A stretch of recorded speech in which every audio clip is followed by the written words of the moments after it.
whose long-term clients include a large childcare centre in Karratha. Melanie, good morning. Good morning, Eddie. How are you? Good, thank you. Looking at that childcare centre as a bit of an example, how strong is the demand for skilled workers and in particular skilled childcare workers at the moment? It's huge, actually, right now, and has been for some time, even pre-pandemic, but more so now, I would say. The Dharma, I guess, has come in the nick of time because what happens is that there are many international students who study in Australia in the Diploma of Early Childhood Education and Care, and they look to go to places where they will ultimately be able to stay, get their permanent visa and what have you. And so having that Dharma in Karratha is now much more useful for the centre. But as you say, it's now about getting the visas actually granted because of this big visa backlog. Yeah, how big is this backlog? Well, I'll just give you some background in that pre-pandemic, the budget for immigration was $2.8 billion, around that amount. It's now $1.2 billion. So it's about having the resources in place to be able to actually handle the volume of work coming in. And of course, since the borders were opened, that, just has tripled, doubled, quadrupled, tripled, quadrupled, what have you. And we are looking at visas that are supposed to be granted in about 4 weeks now, taking 6 months or more to finalise. And what is the knock-on effect? Because if it's easier to get to another country, does Australia risk, missing out and seeing a talent pool of potential overseas workers drying up or disappearing? Yes, that is an extremely good point. Australia does. We are so far away already, and there are so many other countries that are competing for global talent, such as the UK, Canada, the US, and so on. And it is a big risk for Australia. I would say already, for example, for international students, Australia is a little bit bottom of the heap right now. So in the short term, with a new government coming in, it sounds like there are some moves to try and tackle this backlog immediately. What is happening at the moment? Well, yes.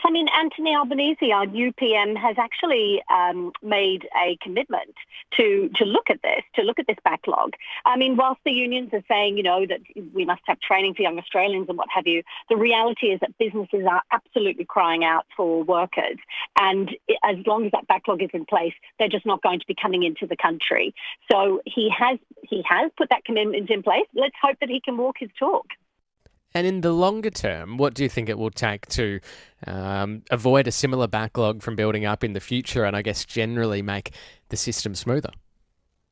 Honestly, I think more resources have to be put into Home Affairs, and I think it has to be organised in a much more streamlined manner.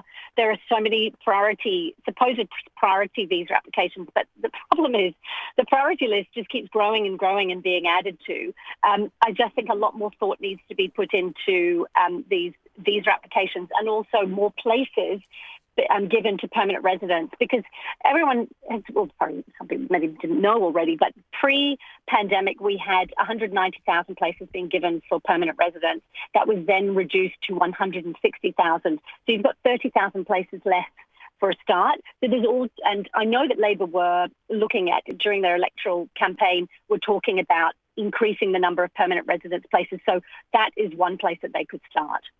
It's 14 past 10 on ABC Pilbara and ABC Kimberley. I'm speaking with Melanie McFarlane, an immigration expert and a migration agent. One of her long-term clients is a large childcare centre in Karratha. You talk about the need for greater investment in Home Affairs to make these visa processes smoother and quicker. I guess whenever there's a new government, there's a lot of people calling for a lot of investment in a lot of different areas. Why should this be a priority? Yes, of course there is, absolutely. And certainly our new PM has got his work cut out for him. But immigration is such a priority for Australia, actually, and I think the pandemic has really highlighted that. We've never had a skill shortage, I think, to the extent that we have, or not for many, many years here in Australia. And it's no coincidence that the borders have been closed and we haven't had migrants coming in. We only have a working population of about 12 million in total in Australia. We've got a really rapidly ageing population, and we've got to have people working in order to pay taxes, to pay for their care and to pay for the future of this country. So in reality, we cannot escape the fact that immigration is just supremely important, and therefore it really does need to be looked at as one of the priorities. How does it work at a practical level? So let's use the example of the childcare centre in Karratha. They've decided they're struggling to find workers within the state, within the country, so they're looking overseas. You're the migration agent.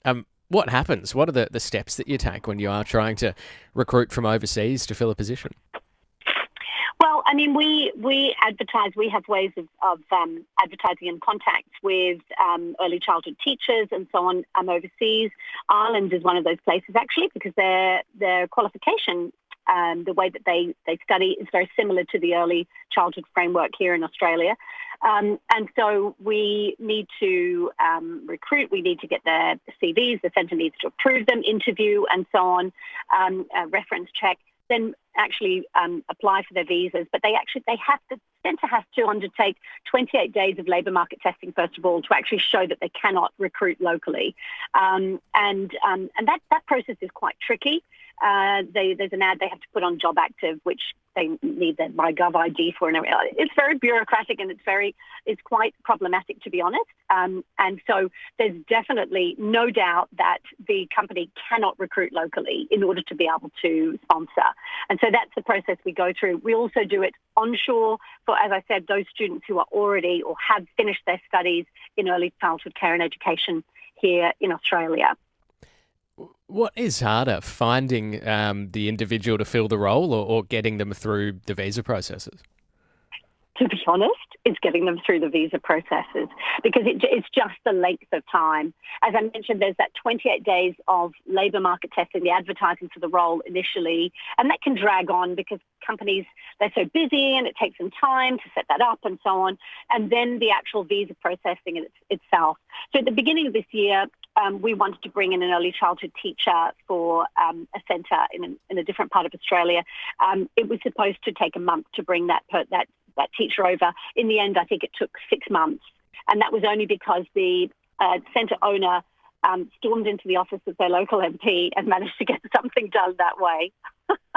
Do people ever give up, either the worker or the employer?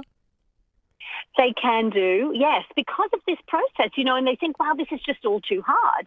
But by the same token, many do persevere because they just have to, because they have no other choice. There is no other way they can get that skilled person into their organisation. And for example, when we talk about Karratha and the childcare centre there, they would love to be able to recruit locally, but a lot of these areas tend to be a bit transient as well. And of course, but there is such a need in childcare, for example, that there are regulations in childcare where they have to have a certain number of educators, room leaders, teachers, and so on. And so they just have to keep going. They have to keep going with the process, and that's why they have to do things like speak to their local MP and what have you to try and speed it up if possible.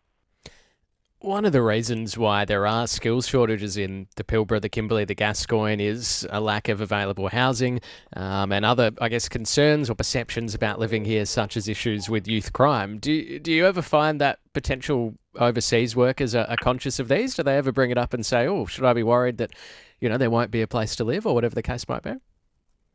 Yes, that's a really good question. I mean, we certainly we're very realistic with our clients, our individual clients, when we're talking about these areas that they're going to. And I mean, I'm very conscious of it. I attend a lot of conferences and what have you where it talks about the regional issues and so on. And I know that, there really does need to put a lot more resources also put into infrastructure to also attract Australians, of course, into those areas. But we do talk to them about it, and usually the businesses themselves help to find that accommodation, even if it's shared accommodation with others who are working in the same organisation. So yes, we absolutely we do educate our clients about that. And I guess going back to where we started with the new DAMA, the designated area migration agreement, what difference do you think that is going to make? I think it's going to make a big difference. I really do, because as I said, it will also, as I said, actually it tends to attract more migrants there as well, because they know that at the end of a number of years of working, they will ultimately be able to get their permanent residence. And the great thing is by that stage, they will have settled in the area too, which is important because they're not just going to go there temporarily and then leave. But they will actually be able to be there. So I do think it will make a big difference. One thing I would suggest given the skill shortages and what have you, is there's a large training contribution fee that that the centres or the businesses have to pay to government for that Dharma. I would suggest that it is reduced actually for remote areas and for the Dharma particularly. But nonetheless, I mean, life goes on. Businesses will find the funds if they need to. And yes, the short answer is yes, it definitely will make a difference for the area. Do you think we will start to see workers arriving through the Dharma in the coming months by the end of the year, say? I would very much hope so. I mean, we're just about to start a new fiscal year, which is also a new immigration budget year. Now, that does bode well normally because there are more places available and so on to be able to then grant more visas. I really hope that Albanese, our Prime Minister is really going to take the task on of improving things within immigration through some money at it, which is an old adage in business when something's not working. Just put some more resources into it. And then, yes, I would imagine that by the end of the year, we will have people coming in. Because, as I said, it's not just those who are offshore, it's also those who are already onshore in other areas of Australia who will look to see that there's an opportunity for them to work in that area and then ultimately be able to settle and get their permanent residence. And so that in itself is an encouragement. Melanie, really interesting to talk to you. I appreciate your insights this morning. Thank you. Thanks very much for having me on. Melanie McFarlane, an expert on immigration, a migration agent, and as we were discussing, one of her large clients is a childcare centre in Karratha.